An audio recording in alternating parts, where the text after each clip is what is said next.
बिस्मिल्लाहिर्रहमानिर्रहीम नहमदुहु व नुसल्ली अला मुहम्मद रसूलुल्लाहि करीम।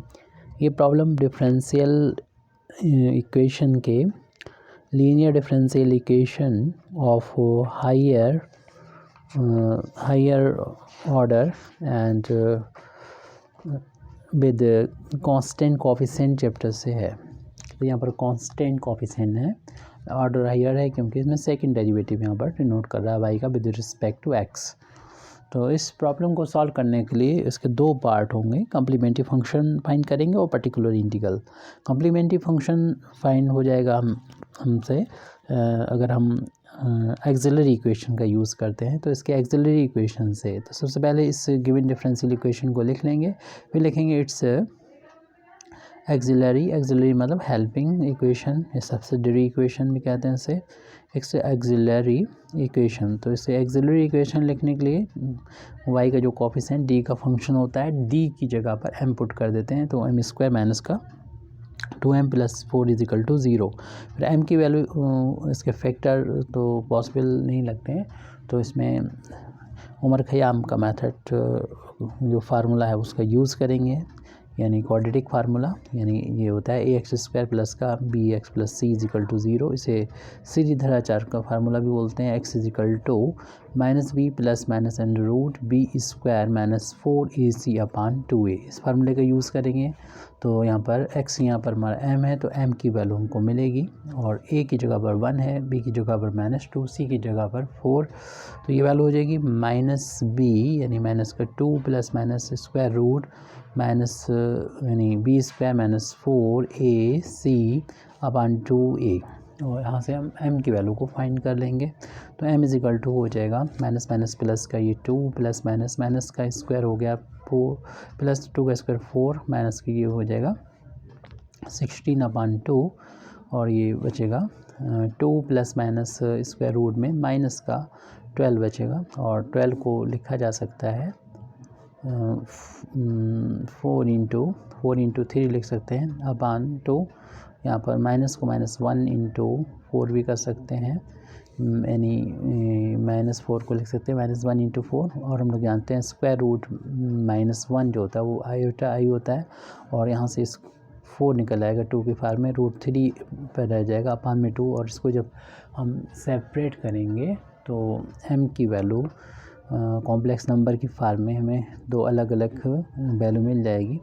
तो m की वैल्यू मिल जाएगी 2/2 कर देंगे, प्लस माइनस i2 √3/2 करेंगे, 2 से 2 कैंसिल हो जाएगा 1 टाइम्स, तो m की वैल्यू हो जाएगी 1, और ये प्लस माइनस i√3 हो गया।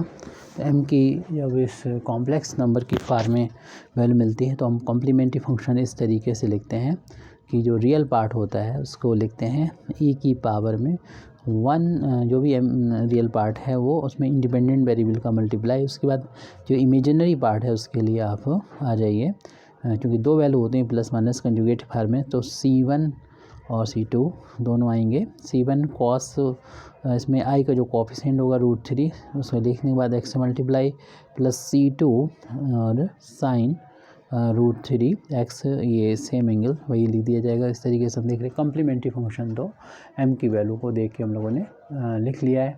अब पर्टिकुलर इंटीग्रल अगर लिखना है तो फिर हम 1/, में लिख देंगे, जो भी y का जो कोफिशिएंट होता है उसको यहाँ पर लिखते हैं, जो कि d² - 2d + 4 है, और इसमें राइट हैंड साइड में जो भी लिखा है e⁻x × sin² x लिखेंगे। अब इस प्रॉब्लम को सॉल्व करने के लिए हम इस फार्मूले का यूज़ करेंगे 1/f और e⁻ax × v लिखा हो तो आप e⁻x को जो है सॉल्व करेंगे। सबसे पहले e⁻x इधर लिख देंगे, और जहाँ पर भी d नज़र आएगा वहाँ पर d प्लस का ये रख देंगे, यानी e की पावर में जो x का कोफिशिएंट है वो प्लस कर दी जाएगी d के साथ में, और से v पर ये वाला ऑपरेटर ऑपरेट हो जाएगा। इसको फिर हम अलग फार्मूले से सॉल्व करेंगे। पहले तो हम इसमें x को कोफिशिएंट जो 1 है वो हम d की जगह पर d + 1 कर देंगे हर एक जगह पर, और e⁻x को शुरू लिख देंगे, इसको हम v समझ लेंगे। तो 1/d की जगह पर d + 1 कर देंगे, इसका स्क्वायर कर देंगे, -2 × d + 1 और प्लस का 4। और यहाँ पर सिर्फ साइन स्क्वायर रह जाएगी, इसको हम लोग फिर इस ऑपरेटर को ऑपरेट करने के बाद सॉल्व कर देंगे। अब हम अगले एक्सरसाइज अगले पेज पर अगले स्टेप देखते हैं, यानी पर्टिकुलर इंटीग्रल की जो वैल्यू चल रही है हमारी, वो पर्टिकुलर इंटीग्रल की वैल्यू आ जाएगी e⁻x चल रहा है 1/, में इसका d+1 का होल अब स्क्वायर करेंगे तो आ जाएगा d² + 1 प्लस का 2d हो जाएगा यहाँ पर। और इसके बाद यहाँ पर है माइनस ब्रैकेट ओपन करेंगे, -2 का अंदर इंटू का -2d और माइनस का 2, क्योंकि 1 में इस -2 से इंटू हो जाएगा। पीछे देख लीजिएगा प्लस का है, नेक्स्ट टर्म प्लस का 4 है और फिर ये ऑपरेटर ख़त्म हो जाता है और ये ऑपरेटर ऑपरेट होगा sin²x फंक्शन पर। इसको हम देख रहे हैं +d -d कैंसिल हो जाएगा, e⁻x 1/, ये d² और यहाँ पर प्लस के हो जाएंगे 1 और 4 5 हो जाएंगे और माइनस के 2 है तो प्लस का 3 बचेगा। और यहाँ पर ये sin²x है, और जब स्क्वायर हो तो आप स्क्वायर या क्यूब हो तो उसे हटा के आप स्क्वायर हटा के एंगल में कितने टाइम्स कर देंगे, तो इसके लिए हमें ट्रिग्नोमेट्री का सहारा लेना होगा। तो हम लोग जानते हैं कि cos 2θ की वैल्यू sin² की फॉर्म में हमें मिल जाती है, यानी वैल्यू होती है 1 - 2 sin²θ, यानी यहाँ से अगर sin² की वैल्यू फाइंड करेंगे तो sin² की वैल्यू 1 - cos 2θ हो जाएगा, और 2 से डिवाइड करेंगे तो sin² के लिए डायरेक्ट फार्मूला हम लोगों को ये याद होता है, तो हम डायरेक्ट यूज़ कर लेंगे। इस पूरे फार्मूला बनाने की ज़रूरत यहाँ पर नहीं है, जैसे कि हमने यहाँ पर किया है। डायरेक्ट sin² की वैल्यू जो है 1 - cos 2θ/2 यहाँ पर पुट कर दिया जाएगा। तो इस वैल्यू को यहाँ पर हम रख देंगे sin² की जगह पर, इस cos के डबल एंगल के, यानी थीटा है तो 2θ का डबल एंगल बन जाएगा। तो ये वैल्यू चल रही थी पर्टिकुलर इंटीग्रल की e⁻x 1/, d² प्लस का 3, और फिर यहाँ पर हमने ये इस फार्मूले का जब यूज़ किया तो 1 - का cos 2x हो जाएगा अपान में 2, जो अपान में 2 है कांस्टेंट है, तो 1/2 को यहाँ पर इंटीग्रेशन ये इस ऑपरेटर से बाहर ले लेंगे। तो इस तरीके से पर्टिकुलर इंटीग्रल की वैल्यू आ जाएगी 1/2, फिर e⁻x जो लिखा था वो लिख दें, और ये ऑपरेटर जो होगा वो ना सिर्फ 1 पर ऑपरेट हो जाएगा बल्कि देखेंगे cos 2x पर भी ऑपरेट होगा। तो इसको अंदर हम ले जाते हैं, तो 1/2 e⁻x आप डायरेक्ट भी कर सकते थे 1/, d² प्लस का 3 1 ऑपरेटर्स, और 1/, d² प्लस का 3, और यहाँ पर है cos 2x। जब कोई कांस्टेंट होता है यहाँ पर तो आप d की जगह पर 0 रख के इस पूरी वैल्यू को सॉल्व कर सकते हैं, यानी 0² प्लस का 3, और यहाँ पर जो है अगर cos या sin होता है तो x का जो कोफिशिएंट इंडिपेंडेंट वेरिएबल का जो भी कोफिशिएंट होता है वहाँ वो आप d की जगह रख देते हैं, लेकिन d का स्क्वायर होना चाहिए, और उससे पहले माइनस भी लगा दिया करते हैं।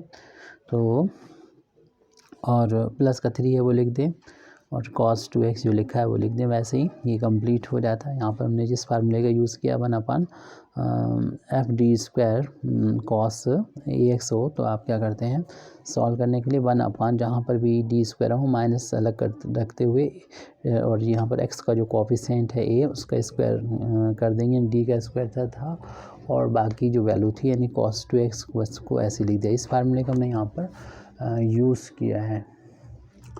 अब आप इसे 2 का स्क्वायर 4 हो जाएगा, माइनस का 4 है प्लस का 3 1 बचेगा, लेकिन माइनस का वो माइनस को प्लस कर देगा। इस तरीके से हमारी पर्टिकुलर इंटीग्रल की वैल्यू सॉल्व होने के बाद आ जाएगी 1/2 e⁻x 1/3, और प्लस का जैसे भी बोला था कि ये 1 आ जाएगा, माइनस का जो इसे प्लस कर देगा, तो ओनली ये cos 2x के इक्वल आ गई है।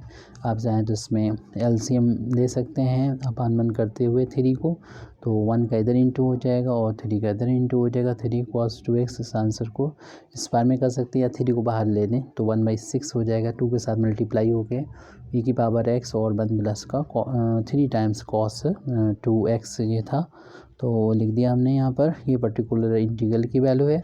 आप जनरल सोल्यूशन यहाँ से लिख सकते हैं, the general solution of given differential equation. General solution उस सोल्यूशन को बोलते हैं जब कोई डिफरेंशियल इक्वेशन में जितने ऑर्डर का डिफरेंशियल इक्वेशन होता है उतने ही उसके उसमें इसके सॉल्यूशन में आर्बिट्रेरी कांस्टेंट होते हैं, यानी दो सेकंड ऑर्डर का था, दो ही यहाँ पर C1 और C2 आर्बिट्रेरी कांस्टेंट आए हैं, इसलिए इसका सॉल्यूशन कहलाएगा जनरल सॉल्यूशन।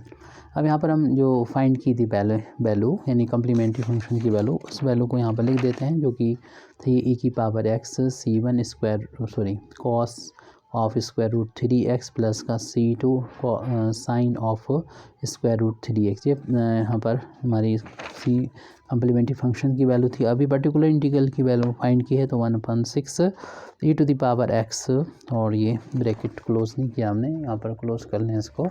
तो ये वैल्यू जो थी वो 1 प्लस का e⁻x मल्टीप्लाइड बाई 1 प्लस का 3 इंटू cos 2x, ये यहाँ पर e⁻x में मल्टीप्लाई हो रहा है, 1 प्लस 3 cos 2x का x में नहीं हो रहा है, ये e⁻x multiplied by 1 plus 3 cos 2x इस फार्म में भी लिख सकते हैं, या फिर आप cos को हाफ एंगल में भी कन्वर्ट करके cos स्क्वायर की फार्म में भी या sin स्क्वायर की फार्म में भी आंसर दे सकते हैं। इतना हमारा आंसर आ चुका है। Thank you very much Indeed for listening me व आखिर दावाना अल्हम्दुलिल्लाहि रब्बिल आलमीन।